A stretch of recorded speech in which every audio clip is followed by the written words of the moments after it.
This is Juggling Taxi News. We got a gentleman here, and he's got a story to tell. Here, sir, keep the phone. Can you see okay? Yeah, I got it. Hi, how you doing? What's your name, sir? Name's Bill. Bill, what's your last name, Bill? Wigglesworth. Oh, Wigglesworth. Bill, you have a story about a gentleman we both met. What? His name is what? Billy Joel. Billy Joel. The piano man. The piano man. Yeah. And what? Tell me a little bit about what happened. Well, this was before he was really well known at all. In fact, I think he'd only had one album out, and he was scheduled to play at Eastern Kentucky University. Wow. Real small school. We only sold a few hundred tickets. Okay. And I was on the concert committee for the school, Oh. so I got to drive out, pick him up at the airport, and take him to the best hotel in town, the Holiday Inn. The Holiday Inn. Yeah. And what happened? How many tickets were sold? I heard. I think about like 300 or something, 300? which is just a shame because Right? the guy's so talented. Right? The 300 people really enjoyed the concert. Okay. And tell me something, like anything in your head, like a small thing that he might have said to you, or anything at all. I don't care if it's the smallest thing in the world. I'll tell you. Did you get to talk to him much? Yeah, absolutely. He was just the nicest guy in the world. Nicest guy. After the concert, I drove him back to the Holiday Inn. Right.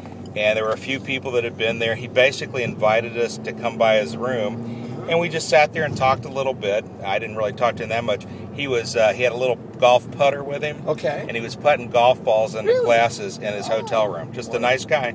Yeah. Huh? And it was way before he knew he was going to be famous. So at that point, he was just a great piano player and a great singer, and trying to make his way.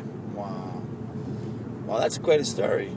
You know, my name is Daniel Mann, the Juggling Taxi News, and I have a similar story.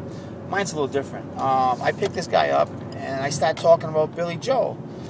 And I'm driving, and this guy's staring over my shoulder like there's something wrong. And I looked at him. There's a bearded man. And I said, "Sir, you Billy Joel?" He goes, "Yeah, I am." I said, "No, come on." He goes, "Yeah, I am. If you don't want me to be, I won't be." So it was great. So I'm driving, and we talked about a lot of things. We talked about the school, Johnson and Wales. They have they let a lot of kids that normally wouldn't get into school, Right. and he appreciated that a lot. I bet he did. Yeah. You know, and when I dropped him off, I said, "You know what? I'm not even going to charge you." Well, the guy, he didn't get out of my cab. He stayed there for the longest of time, and he just couldn't believe a cab driver gave him a free ride because I know cab drivers in New York would probably never do that. You know? Right? Am I right? And everybody a New York else cab, right? Absolutely. But you know, I'm from Providence, and now I'm a Vegas taxi driver in Vegas. This is a Providence story, by the way, folks. This is the second Providence story I have.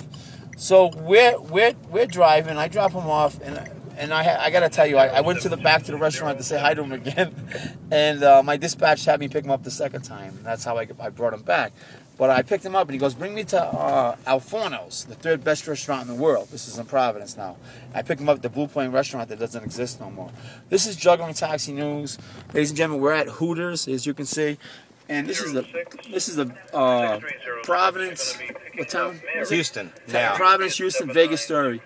Vegas, baby. Juggling Taxi Billy News. Joel forever. Billy Joel forever. We love you, Billy.